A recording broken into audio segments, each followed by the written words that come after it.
enorme satisfação estar aqui com vocês hoje. O nosso tema agora é talvez menos interessante ou menos agradável, né, do que o nosso tema anterior. A gente não vai mais falar sobre as novas tecnologias impactando a nossa vida no dia a dia. O que a gente efetivamente vai falar é como as novas tecnologias interagem com essa coisa chamada regulação e como isso afeta as nossas empresas, como isso afeta os nossos negócios. Tá? E eu quero já iniciar com uma provocação. Ops, estava apertando o botão errado. Aqui é a nossa agenda de hoje. Essa é a nossa agenda. Um elefante branco. Eu adoro essa imagem do elefante branco, não porque eu me identifique com ela, tá bom? Deixar isso claro, a minha barriga ainda não chegou no mesmo nível da barriga dele. Estou caminhando para isso, tenho me esforçado bastante, mas ainda não cheguei lá. A identificação não é por isso. A questão do elefante branco me interessa, me agrada a imagem, exatamente pela sua origem, né? O elefante branco, essa lenda do elefante branco, ou essa figura do elefante branco, ela surge no antigo reino de Sião, que hoje é a atual Tailândia. Naquela época, o elefante branco era considerado um animal sagrado. Quem encontrasse um elefante branco tinha que entregar para o rei. E por ele ser um animal sagrado, ele era proibido de trabalhar. Não se podia colocar o elefante branco para trabalhar, porque eles talvez tivessem nascido junto com Buda, eles eram sacratíssimos. O que acontecia então? O rei de Sião, muito esperto, para aqueles cidadãos que não o agradavam, o que ele fazia? Ele dava de presente um elefante branco. E aí saca só a situação do coitado do súdito que recebia um elefante branco. Ele recebia um bendito de um animal sagrado que não podia trabalhar, que ele tinha que manter, porque, enfim, o animal era sagrado, tinha que alimentar, tinha que limpar, tinha que manter a saúde do elefante branco, mas não podia colocar o elefante branco para trabalhar. Qual era a grande mensagem, então? Você recebeu um presente, entre aspas, que só te traz custo e nenhum benefício. Por que o elefante branco é a nossa agenda do dia quando a gente vai falar sobre regulação? Sobre um novo ambiente regulatório.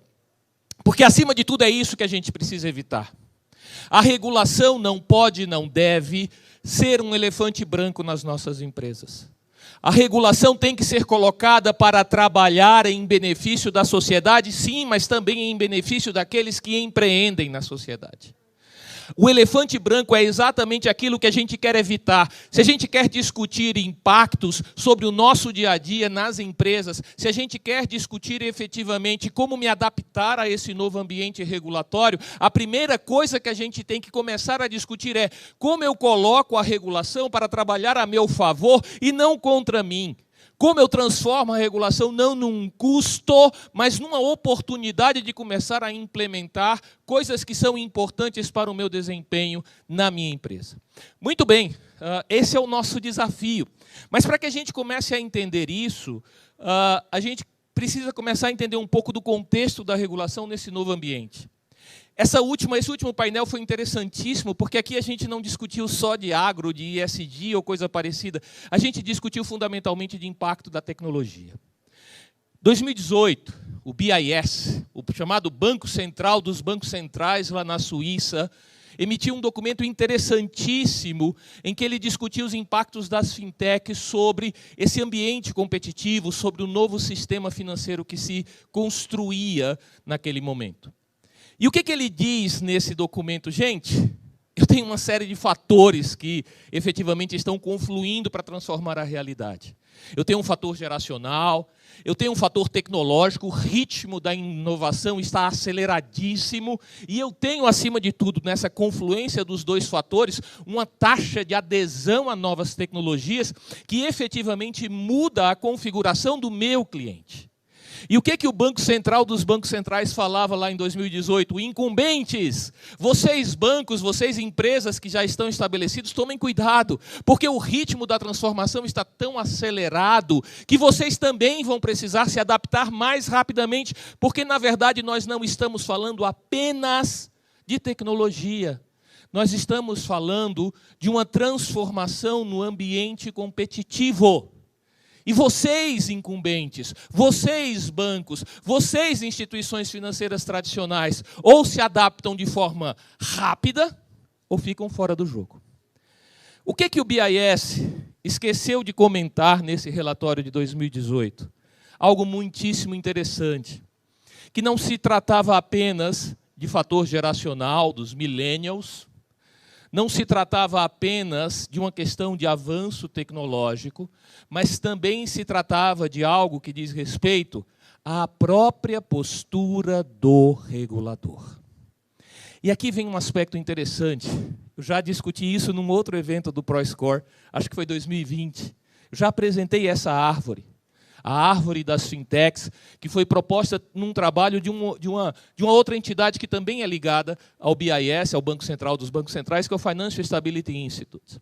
O que é interessante nessa árvore? Ela mostra todos os galhos, todos os ramos, né, das fintechs, criptoativos, crowdfunding, tudo está aqui, né? Fala das tecnologias no caule, as tecnologias que viabilizam tudo isso, mas o que eu acho mais interessante, as raízes. Nas raízes dessa árvore de fintechs estão as políticas públicas, estão as ações dos reguladores. Os reguladores que mudam a infraestrutura regulatória para viabilizar o crescimento, a alimentação dessa árvore de fintechs. E aqui a gente vê tudo que a gente já tem discutido em termos regulatórios, open banking, proteção de dados, cyber security, tudo está aqui. O regulador, efetivamente, tratando de algo que está na base, na raiz, na essência de todo esse ambiente de transformação. E aí a gente pergunta, mas por quê? Ah, é porque eu tenho um presidente do Banco Central que é moderninho, é inovador. Não, esquece a pessoa. Esquece a pessoa, pelo amor de Deus. Não personifica. Vamos falar de algo que é maior do que o Banco Central do Brasil, algo que é maior que o próprio Brasil. Vamos falar efetivamente de um processo de transformação que está na essência de toda a comunidade regulatória internacional e que o nosso Banco Central do Brasil incorpora na sua estrutura. Essa imagem é de algo que nós talvez já conheçamos bem, que é a chamada Agenda BC-Hash. É um compromisso do Banco Central com uma série de atitudes regulatórias para tratar temas relacionados à regulação do sistema financeiro. Mas, veja, nós muitas vezes já vimos essa ilustração em N apresentações do nosso Banco Central, etc. E aqui fala dos 5 pilares, né? O pilar de inclusão, de competitividade, transparência, educação, sustentabilidade. Mas, veja, é agenda de trabalho. Começou lá na agenda BC+, com o presidente Ilan Goldfein. É agenda de trabalho. Na boa, a agenda de trabalho não me interessa se eu não souber a que projeto ela está vinculada. Qual é o projeto do Banco Central? O que ele quer com essa agenda BC-Hash? Onde ele quer chegar, pelo amor de Deus? E a resposta o próprio Banco Central oferece. Quando ele efetivamente fala sobre a agenda BC-Hash e diz, opa, o meu projeto é ajudar a transformar o sistema financeiro nacional. O meu projeto é tornar o sistema financeiro nacional mais inclusivo, entregando efetivamente serviços melhores, com custos menores e com maior qualidade. E o Banco Central fala em mudar a estrutura do sistema financeiro. Mudar a estrutura, irmão. O que você está querendo me dizer com isso? Vejam, quando o BIS, naquele outro documento, fala incumbentes, por favor, tomem cuidado, existe um novo ambiente competitivo por conta das tecnologias, por conta dos fatores geracionais, os millennials chegando, incumbentes, ajustem-se. O Banco Central do Brasil diz, opa, sim, Os incumbentes precisam se ajustar, perfeito. Mas eu tenho outras questões que eu preciso tratar no nosso país, e efetivamente essas questões tratam da estrutura do sistema financeiro que necessita de mais competitividade. Quando a gente olha no site do Banco Central o que é o pilar da competitividade, a gente vê tudo isso que hoje está no nosso dia a dia, Open Banking, Pix, Sandbox, etc.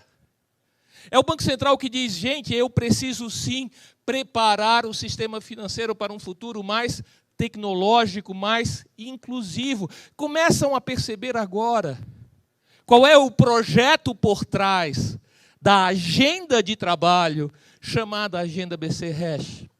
Começam a perceber agora que efetivamente discutir a nossa forma de se preparar, de se adaptar a isso, a esse novo ambiente regulatório, passa necessariamente por essa visão de que as nossas empresas, os nossos negócios estão sendo chamados a participar dessa transformação do sistema, que é um sistema que se pretende mais inclusivo, mais competitivo, entregando serviços melhores, entregando preços melhores para o cidadão brasileiro. E aí a gente começa a materializar um pouco isso. Muito blá, blá, blá, né? Muito blá, blá, blá. É isso que o Banco Central quer, blá, blá, blá. Vamos colocar o pé no chão. 2 gráficos aqui, mostrando a evolução das contas de pagamento nas instituições de pagamento. Isso começa lá em 2013. 2013 tem a legislação, a Lei 12.865, que traz as instituições de pagamento, os arranjos de pagamento para o perímetro regulatório do Banco Central. Começa lá atrás. Lá atrás o Banco Central começa a regular e começa a dizer, opa, eu vou trazer novos agentes, novos concorrentes para esse mercado, que eu estou chamando de instituições de pagamento, que vão poder abrir contas que se parecem muitíssimo com uma conta de depósitos, mas que não é uma conta de depósito. Estou falando de conta de pagamento pré-paga. Assim, como assim, cara pálida? A conta de pagamento pré-paga não é exatamente igual ao depósito? Não, é totalmente diferente do depósito. Exige salvaguarda integral, não tem compulsório, porque, na verdade, eu não tenho que exigir compulsório, porque não existe a figura da geração, da criação de moeda. O que existe é a salvaguarda, 100% do recurso tem que estar depositado no Banco Central ou aplicado em título público federal. É uma coisa completamente diferente, mas do ponto de vista do depositante, do cliente, é muito parecido. Quem de nós já não fez um Pix para o garoto que ajuda a empacotar as compras no supermercado? Eu já fiz Pix para flanelinha na rua, guardando o meu carro. Doutor, o trocado, cara, desculpa, eu não tenho dinheiro. Você tem Pix? Sim, tenho. A minha chave é essa. Tá aí, toma, Pix para o cara que estava cuidando do meu carro na rua, para o flanelinha. Mas por que isso? Por que isso? Porque efetivamente ele teve acesso a uma porta de entrada para a cidadania financeira, que foi a conta de pagamento. E olha só nesse gráfico a evolução dessa conta de pagamento nessa infinidade de novos agentes, novos entrantes no sistema financeiro, que foram as instituições de pagamento. Pix é um sucesso! Sim, lindo, maravilhoso. O sucesso do Pix não começou com o Pix. O sucesso do Pix começou com todo esse pessoal, essas novas empresas que efetivamente abriram as portas do sistema financeiro para muita gente que antes não passava por uma porta giratória de agência. Muito bem. Lado do depósito. O que o Banco Central fez mais? Ok. Consegui colocar o pessoal para dentro. Mas vamos combinar o seguinte, gente. Não é só de depósito. O processo de intermediação financeira, ele passa pela possibilidade de colocar meu dinheiro efetivamente para gerar movimentações financeiras, movimentações de pagamento, mas ele também exige alternativas de crédito. O que o Banco Central faz nessa hora? Beleza. Eu já tenho fintechs de crédito operando no mercado. Já tenho. Vamos fazer o seguinte, incorpora essas fintechs de crédito no sistema financeiro formal. Traz para dentro do guarda-chuva regulatório. E olha que interessante, aqui na tela de vocês aparece exatamente o que o Banco Central escreveu quando apresentou essa proposta de norma. E aqui está em vermelho. Olha, eu estou propondo essa regulação porque eu, Banco Central do Brasil, quero aumentar a competição no mercado de crédito e mudar e reduzir estruturalmente de forma sustentável o custo do crédito no Brasil. É interessante, se hoje você acessa o site do Banco Central, ele fala dos benefícios das fintechs. E nos benefícios estão aumento da eficiência, rapidez e celeridade, diminuição de burocracia, condições para a redução do custo de crédito e acesso. Lembram quando a gente falou do projeto por trás da agenda BC Hash? Custo, qualidade e acesso. Custo, qualidade e acesso. Reduzir custo, aumentar a qualidade, aumentar o acesso. Tá? Isso era o objetivo. Mas vejam, está desconectado ainda, né? Porque quando isso acontece, o modelo que a gente enxergava de fintechs no Brasil, e desculpem esse agente, eu hoje me apresento como sócio da KPMG, porque eu sou, graças a Deus, mas até muito pouco tempo atrás eu estava lá do outro lado do balcão trabalhando no Banco Central. Eu vivenciei uma boa parte desse processo do lado de lá, não do lado de cá. E naquela época, o modelo que a gente tinha era um modelo do unbundling, das fintechs que se apropriam de pedaços da cadeia de valor para entregar serviços melhores com preços melhores. Essa imagem é uma imagem da CB Insights que eu acho bem interessante. Eles sempre atualizam isso, né? Eles buscam o site de um mega banco, de um hipermercado financeiro e dizem, bom, beleza, o que ele oferece? Oferece isso? Quais são as fintechs que oferecem esse mesmo produto de forma melhor, de forma mais eficiente, com melhor experiência de usuário e com um preço mais adequado? Essa e aquela. E eles começam a fazer isso daqui. Esse era o cenário que a gente vivia naquele momento da regulação das SCDs e SCPs. O unbundling, né? A desagregação da cadeia de valor, viabilizando uma série de fintechs, entre aspas, especialistas. Mas o mundo evoluiu. Mais recentemente, o BIS soltou um novo documento de estudo sobre o conceito dos bancos digitais. Para mim, isso chamou a atenção de um aspecto muitíssimo interessante. Na verdade, foi só uma evidência, uma constatação internacional de um processo que a gente já via acontecendo no Brasil. Ele faz a pesquisa sobre os chamados bancos digitais no mundo todo. Quando bate no Brasil, ele lista alguns bancos digitais, Agibank, Digio, C6, etc. E coloca um banco com 2 asteriscos. Um banco digital com 2 asteriscos. Esse banco digital, nessa pesquisa do BIS, é o Nubank. E por que ele chama os 2 asteriscos para o Nubank? Ele diz o seguinte, gente, estou te mostrando sim os bancos digitais pelo mundo afora, mas quero te chamar a atenção que este banco digital não é banco em sentido estrito. Ele não tem licença para operar como banco comercial.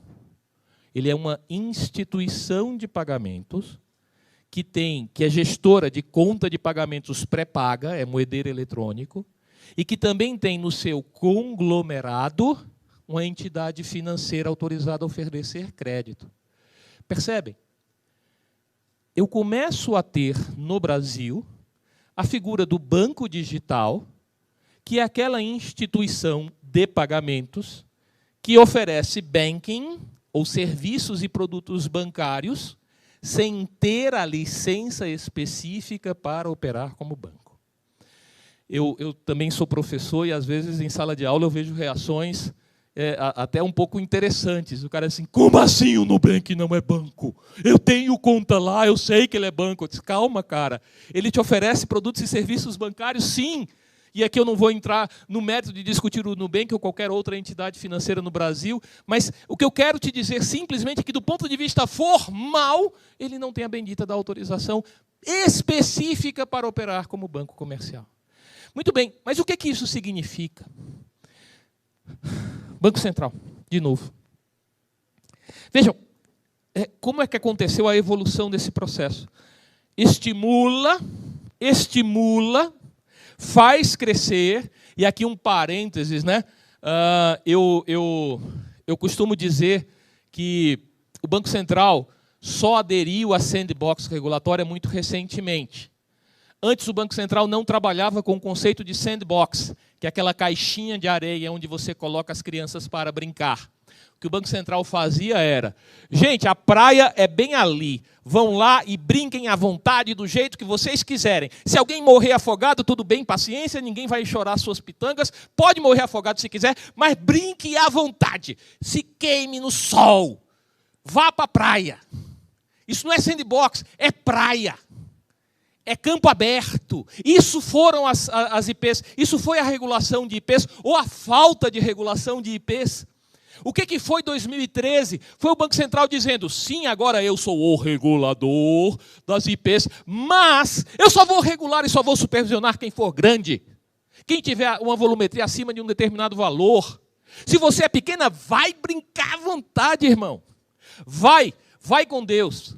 Percebam que a primeira reação do Banco Central foi dizer, fiquem à vontade, cresçam, experimentem, cresçam. Só que elas cresceram e se conglomerizaram. Elas saíram daquele movimento do unbundling, da desagregação, e foram para o movimento do rebundling, da reagregação, formando conglomerados financeiros. E o Banco Central, nesse momento, olha e diz, opa, aquelas crianças que foram para a praia brincaram, ficaram com o couro grosso, tomaram caldo nas ondas, e eu posso falar disso porque eu sou do Ceará, então eu sempre consigo falar fácil de tomar caldo de ondas, porque eu já tomei muito caldo na minha vida. Muito bem, mas agora vocês cresceram. O que o Banco Central diz? Opa, agora. Vamos tratar de acordo com aquela regra fundamental. Same business, same risks, same rules. Se vocês cresceram, e aqui são slides que o próprio Banco Central apresentou quando discutia essa regulação com o mercado. Ele dizia, olha, sim, eu preciso equilibrar a regulação de atividade com a regulação por entidade, manter a segmentação e a proporcionalidade, capturar o shadow banking. Proporcionalidade e shadow banking. Vejam, quando eu falo do shadow banking, eu estou dizendo, vocês que fazem a mesma coisa que os bancos, têm que ter uma regulação equivalente à dos bancos. Mas eu quero tratá-los com proporcionalidade. O que é isso? Regra de Aristóteles, que é o princípio da justiça. Devemos tratar igualmente os iguais e desigualmente os desiguais, na medida da sua desigualdade. Isso eu acho absolutamente fantástico. O conceito da abordagem proporcional na regulação e na supervisão é fundamentalmente aristotélica. É tratar de forma desigual os desiguais na medida da sua desigualdade. E aí vejam, quando o Banco Central cria esse conceito dos 3 tipos de conglomerados, o tipo 1, 2 e 3, o 1 é o que já existe, né? O 2 é efetivamente também o que já existe em relação a IPs, e o 3 é esse conglomerado híbrido. E o conglomerado híbrido vai ser tratado como híbrido, na medida da sua desigualdade. Gente, o conceito de conglomerado nasceu com a circular 1273, de dezembro de 87. Dezembro de 87, a Melissa talvez nem fosse nascida. Eu estava saindo do colégio militar e começando a faculdade de economia. Isso começou a vigorar em 1988, antes da Constituição. É um conceito antigo, que foi reformulado por causa das transformações do ambiente competitivo. Mas o que isso traz de interessante para a gente? Quando eu falo dos tipos de conglomerado, eu estou basicamente discutindo o conceito de requerimento de capital. Vamos lá. Instituições, empresas quebram. Instituições financeiras de pagamentos ou empresas quebram, usualmente por conta de algum choque. Todo choque tem uma probabilidade de ocorrência e um impacto. O que o requerimento de capital faz? Trabalha a dimensão do impacto. Se você receber uma pancada muito grande, irmão, se você tiver uma grande perda, por exemplo, na tua carteira de crédito, você vai ter capital próprio suficiente para aguentar o desaforo. para suportar esse impacto do choque externo. Mas não basta ter musculatura para suportar o choque, para suportar o impacto do choque externo. O que eu também preciso fazer é estabelecer mecanismos para reduzir a probabilidade de ocorrência disso. Como é que eu reduzo a probabilidade? Tendo bons processos de gestão de riscos. Vamos lá. Eu posso ter o melhor seguro do mercado para o meu carro. Melhor. Danos materiais, danos contra terceiros, etc, etc, etc. O melhor. Mas de nada vai adiantar eu ter o melhor seguro, entre aspas, eu aportar muito capital próprio, se eu dirigir feito um maluco a 200 por hora, num carro sem airbag, sem cinto de segurança na marginal. Percebem? Não basta o capital. Eu preciso ter processos de gestão. E vejam que isso não é novo. Aqui eu estou falando de regulação de IPs. Ela já está dizendo exatamente isso. Vocês, novos entrantes, vocês que efetivamente entram no mercado, também como bancos digitais, não basta ter o cuidado de aportar capital. Vocês também precisam ter bons processos de gestão de risco. É para conversar sobre adaptação ao novo ambiente regulatório? O nível das empresas? Ok. Vamos pensar nisso daqui. Vamos prestar atenção nisso daqui. Isso daqui é absolutamente essencial para garantir a perenidade desse modelo. Muito bem. Eu tenho que dar uma corridinha, porque meu tempo já está chegando ao fim. Onde é que isso se insere na abordagem regulatória? Vamos lá. A gente falou de Banco Central que quer um sistema mais inclusivo. A gente falou de um Banco Central que se preocupa com questões prudenciais. E aqui a gente vem nessa abordagem regulatória que eu acho muito interessante, que foi proposta pelo UNSGSA. Isso aqui é das Nações Unidas, a Secretaria-Geral Special Advocacy para um sistema financeiro inclusivo. Né? A grande pessoa por trás desse movimento é a rainha máxima, uma argentina, que é rainha dos Países Baixos, da Holanda. Não é? E o que eles estão discutindo nesse documento em parceria com uma excelente escola, um excelente centro de pesquisa lá de Cambridge, na Inglaterra? Eles estão dizendo o seguinte, gente, quando os reguladores olham a inovação, eles têm que saber o que fazer em relação à inovação. Eles podem não fazer absolutamente nada. Eles podem ficar absolutamente inertes. E isso vai viabilizar, eventualmente, que falhas de mercado continuem a prosperar e a trazer, eventualmente, danos para a sociedade. Mas eles podem, sim, fazer intervenções regulatórias. E eu sempre prefiro o termo intervenção regulatória ao termo regulação, porque regulação sempre é uma intromissão do Estado na vida privada. Eles podem fazer intervenções regulatórias para promover incrementos nesse mercado. Mas quando forem fazer, que usem esses 4 olhares do AICIP: inclusão, estabilidade, integridade e proteção.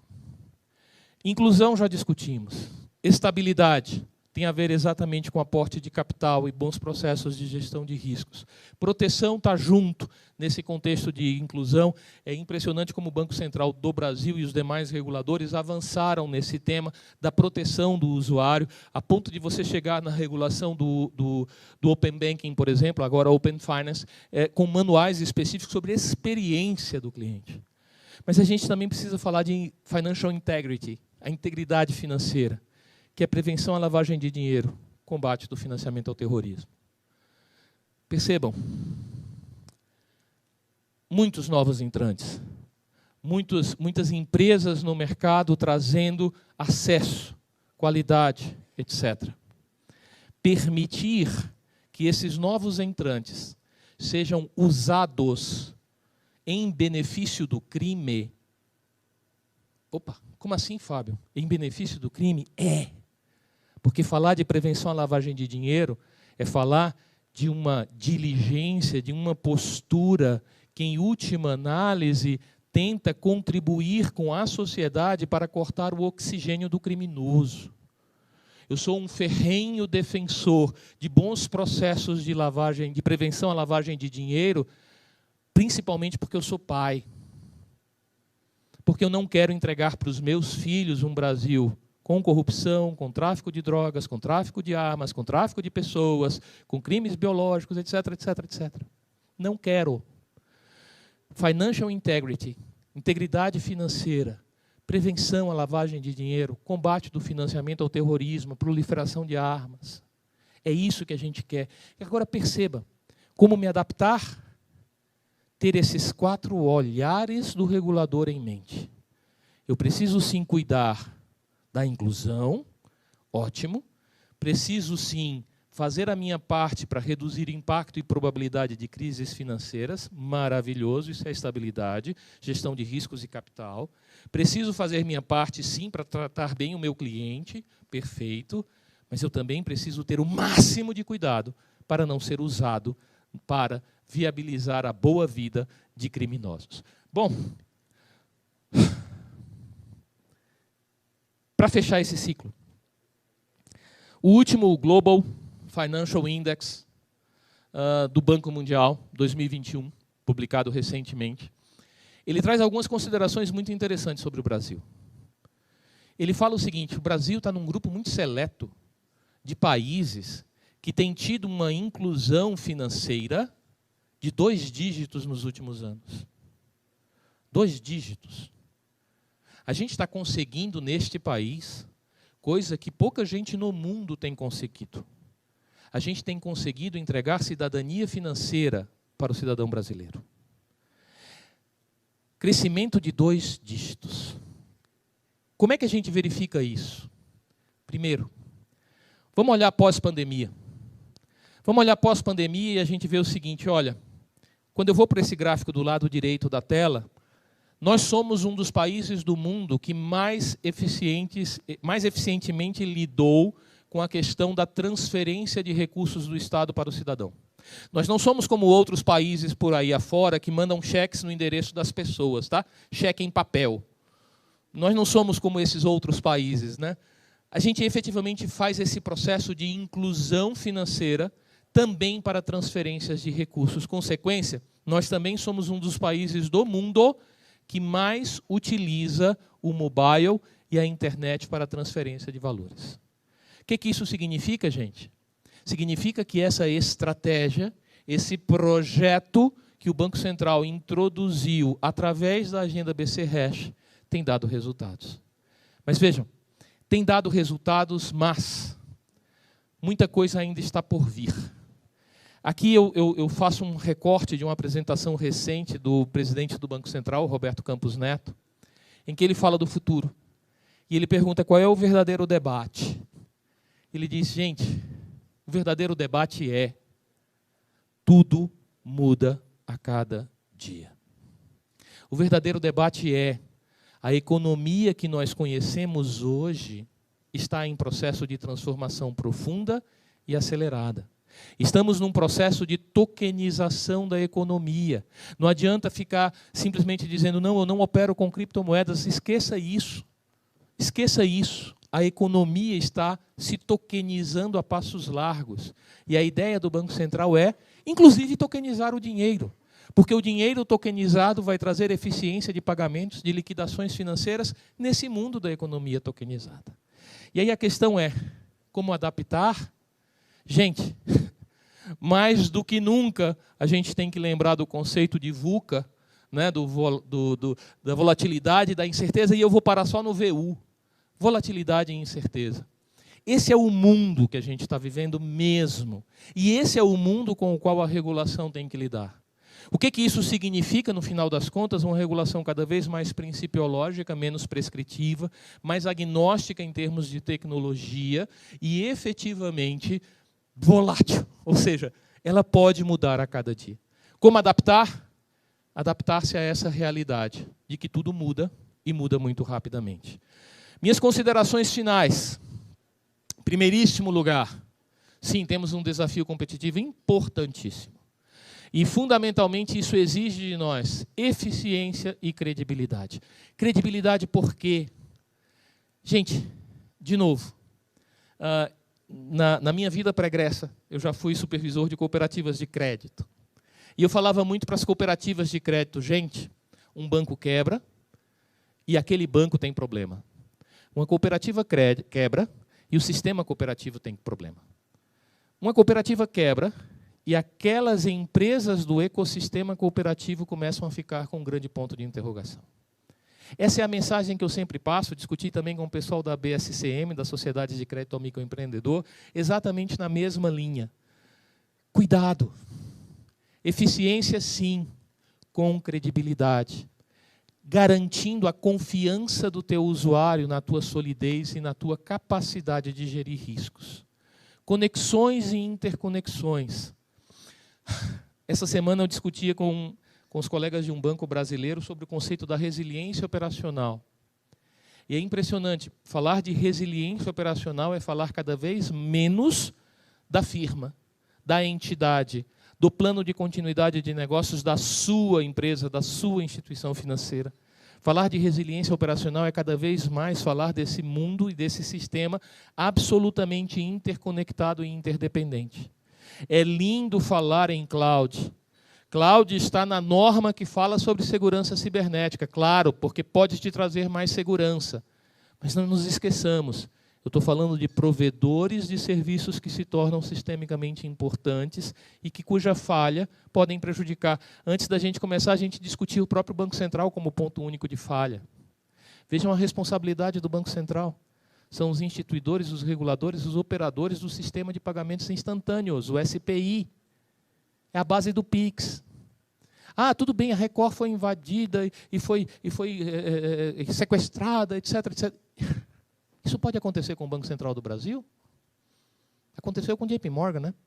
2014. Pode. Percebam, interconexões e interdependências. Isso é o nome do jogo.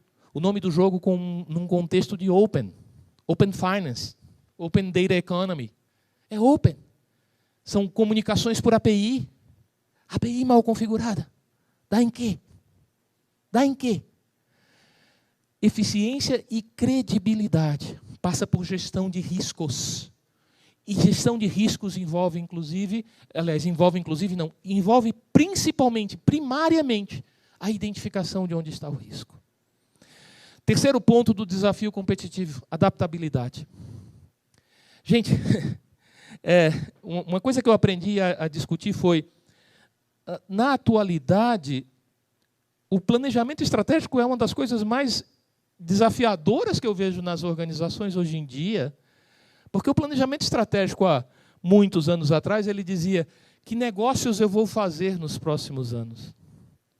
Hoje ele tem que responder, a primeira pergunta é, qual será o negócio, o meu modelo de negócios ao longo dos próximos anos? Eu existirei? Existirá demanda para cartão de crédito? Existirá demanda para um processo centralizado de registros? Que negócio existirá? A gente discutia, por exemplo, que o Uber foi a disrupção do modelo de táxi, e agora o carro autônomo é a disrupção do motorista de aplicativo. Adaptabilidade. Se você quer se adaptar ao novo ambiente regulatório, comece se adaptando ao novo ambiente econômico. Regulação como aliada, não como um custo. É, de novo, aquela questão do elefante branco. Né? E hoje, na KPMG, na consultoria, o que a gente mais discute é isso. Qual é o meu papel como consultor? Não é simplesmente entrar na empresa e fazer um gap analysis e dizer você está descumprindo a linha A do inciso 5º do artigo 46 da resolução BCB-XPTO. Desculpa, isso agrega pouco. Isso agrega muito pouco. O que a gente efetivamente precisa discutir é, cara, sim, você está descumprindo, mas sabe o que acontece? Ao descumprir, você está se sujeitando a esse risco, aquele outro risco. Se você passasse a cumprir isso, você teria essa informação interessantíssima na sua mão. Isso te ajudaria a gerir o teu negócio. Percebe? Gestão de riscos e gestão de capital não são meras imposições regulatórias. São benefícios para a empresa. Por quê? No final das contas, se você não faz isso bem feito, você coloca em risco o teu principal ativo, que é a tua reputação. Bom, para finalizar, eu gosto sempre de apresentar os valores da nossa empresa, acima de tudo por um motivo muito simples. Se a gente vai falar de regulação, eu acho que não é muito aquela propaganda de uma instituição brasileira que diz o que a gente pode fazer por você. Eu acho que ninguém aqui está interessado em saber o que eu posso fazer. A principal questão é como eu posso entregar. E, acima de tudo, falar do elefante branco é dizer o seguinte, gente, na boa, não adianta pintar o elefante branco de marrom ou de cinza e colocar o bicho para trabalhar na frente do rei. Vai dar problema, até porque está sendo gravado, eu não posso usar outro termo que não seja o problema, mas vai dar. Vai dar. Não adianta pintar de cinza o elefante branco. O que interessa é integridade. Para dizer, sim, existe esse elefante branco, eu preciso convencer o rei de que o elefante branco precisa ser colocado para trabalhar e eu preciso colocar o elefante branco para trabalhar em meu favor. Para gerar negócios, porque gerando negócios eu não vou simplesmente me apropriar dos benefícios, eu vou socializar benefícios com a sociedade brasileira. Esse é que é o grande ponto. Integridade, excelência, coragem para fazer a coisa certa e, acima de tudo, saber que efetivamente vocês têm apoio. Acima de tudo, tem apoio. Eu costumava brincar dizendo que consultor era aquele cara que pegava o teu braço, virava no teu rosto para mostrar no teu relógio que horas o teu relógio estava marcando. Isso era o trabalho do consultor, pegar o teu braço e mostrar no teu relógio que horas são. Hoje eu vejo bem diferente isso. Eu percebo que efetivamente há muita gente, incumbentes e novos entrantes, que precisam de ajuda. Precisam de apoio para fazer a coisa certa, da forma mais eficiente. E eu encerro aqui, agradecendo imensamente pela oportunidade, pedindo desculpas pela indelicadeza de não ter agradecido logo no início esse convite super gentil da Melissa e de todo o time dos Data Lovers, não é assim que vocês se chamam? Os Data Lovers. Muito obrigado pela atenção de todos. Excelente dia. Estamos aqui na terceira edição do Score Summit com o Fábio Lacerda, sócio da KPMG. Ele acabou aqui de dar um painel de palestrar para a gente e a gente queria saber o que podemos esperar do novo status regulatório. Acima de tudo, a gente deve esperar uma regulação que tenta se adaptar ao novo momento, ao novo ambiente de transformações, principalmente induzidas pela tecnologia. É um ambiente regulatório que favorece a competição, que chama novos entrantes para entregar produtos e serviços financeiros para a população, mas que ao mesmo tempo exige aporte de capital, exige bons processos internos de controles, de gestão de riscos. Acima de tudo é isso, é uma regulação que acompanha a evolução da tecnologia, a evolução do banking na economia, mas ao mesmo tempo que acompanha essa evolução, chama novas pessoas e diz, vocês entram no jogo, mas entram seguindo regras muito específicas de capital e de gestão de riscos. Certo, e a gente também queria saber um pouquinho sobre a sua carreira. Como é que foi sair do Banco Central depois de 10 anos, né? E se tornar sócio da KPMG? Na verdade, não foram só 10, foram 28. Entrei no Banco Central com 24 anos em 1994 e saí agora, nesse ano de 2022. Veja, é uma transição interessante, né? Deixar de ser gov.br para passar a ser .com.br, mas acima de tudo eu vejo que é uma continuidade da minha missão de servir a nação. Eu agora já não sirvo mais o Brasil como um funcionário público, como um servidor público, mas eu sirvo como um consultor que ajuda empresas a efetivamente navegar nesse ambiente complicado que é o ambiente da regulação e transformar a regulação não apenas num custo, mas sim transformá-la em algo que seja útil, que seja importante para a condução dos negócios com segurança, acima de tudo. Então, é uma transição sim cultural, mas eu diria que não é uma transição em termos de propósito. O meu propósito segue sendo o mesmo, de ajudar as pessoas, de ajudar as empresas a fazer algo melhor, com mais segurança e com uma entrega melhor para o seu cliente. Certo, a gente também queria saber as suas considerações sobre essa edição do evento. Veja, eu acho que eventos como esse são absolutamente fantásticos, são absolutamente necessários, porque acima de tudo a gente precisa sim ouvir as pessoas, disseminar conhecimento. Então qualquer evento que agrega pessoas do mercado, reguladores, diferentes experiências, ele é sempre muito rico. E com a grande vantagem de ser um evento que também é gravado, também é disponibilizado online. Ele vai dar continuidade a esse grande objetivo de disseminação de cultura, disseminação de bons processos, disseminação de boas ideias. A ProScore está absolutamente de parabéns pela iniciativa que teve e de parabéns pelo evento que colocou em pé.